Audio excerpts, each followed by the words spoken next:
Olá! A gente já parou para pensar na psicologia de quem simplesmente não posta? Nesta análise, a gente vai mergulhar fundo para entender o que motiva o silêncio nessa era de exposição total.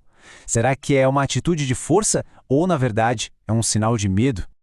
Numa cultura que praticamente grita por atenção, escolher o silêncio é um ato e tanto. Então a pergunta que vai guiar a gente é: o que exatamente esse silêncio está protegendo? Ok, vamos lá. A gente começa com um grande paradoxo do nosso tempo. Essa obsessão por ser visto contra a escolha super deliberada de se manter discreto. O contexto cultural é bem claro, né? A visibilidade virou uma espécie de novo oxigênio.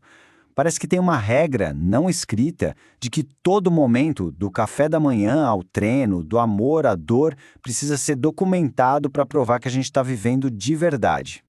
Agora, o que é fascinante é que, ao contrário do que se imagina, quem compartilha pouco não é só tímido. A psicologia aponta traços muito poderosos. Autonomia emocional para sentir sem precisar da validação dos outros, uma identidade sólida que não depende de likes, uma tendência bem menor a se comparar e sofrer com isso, e talvez o mais raro de todos, a capacidade de viver o presente de verdade, sabe, com profundidade.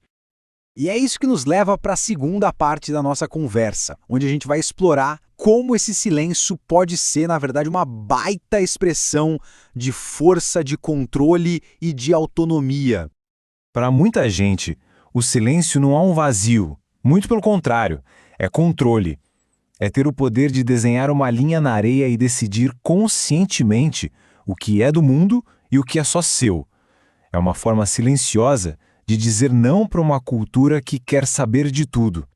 E essa imagem aqui, olha, ela ilustra perfeitamente a escolha central que essas pessoas fazem. Elas sacaram que viver com autenticidade, com todas as imperfeições, vale muito mais do que ficar atuando numa perfeição que nem existe para uma plateia digital. Os benefícios psicológicos disso são enormes. Quem sai um pouco desse ciclo tende a ter uma autoestima mais forte, justamente porque se compara menos. Constrói laços mais reais, preferindo uma conversa sincera a 1000 comentários vazeiros, e como a psicologia moderna vem mostrando, essa atenção plena no agora é um dos maiores sinais de bem-estar. Então, o ponto crucial é este: o impulso de compartilhar tudo não é natural. É um comportamento condicionado. Foram anos de likes e notificações treinando nosso cérebro para confundir validação com valor. Quem consegue quebrar esse ciclo, na verdade está se curando. Está redescobrindo o prazer de viver para si mesmo. Certo. Até agora a gente viu o silêncio como uma virtude, uma força.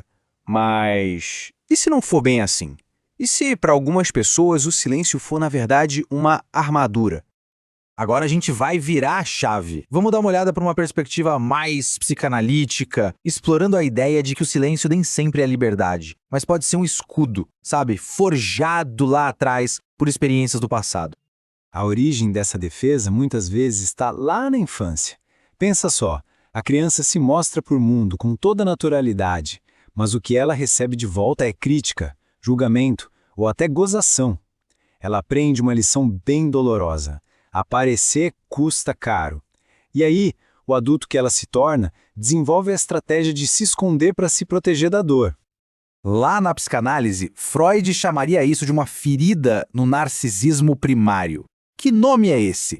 É basicamente aquela sensação fundamental que a gente nasce com ela de que somos valiosos e dignos de amor. Quando essa base é rachada na infância, a pessoa pode passar a vida inteira se encolhendo, escondendo o que ela tem de mais precioso por medo de se machucar de novo. A lógica que se instala na cabeça da pessoa é exatamente essa. Se eu não me exponho, não me machuco. Nesse caso, a rede social não é um palco, é um campo minado.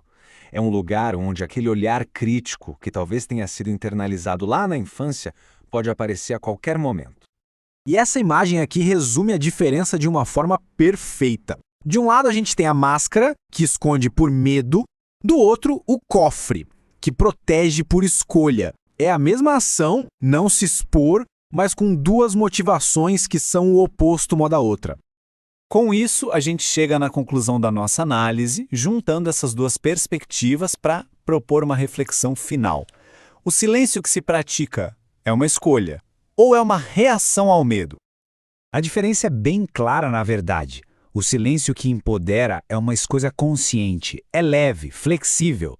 É como uma porta que a gente pode abrir ou fechar quando bem entende.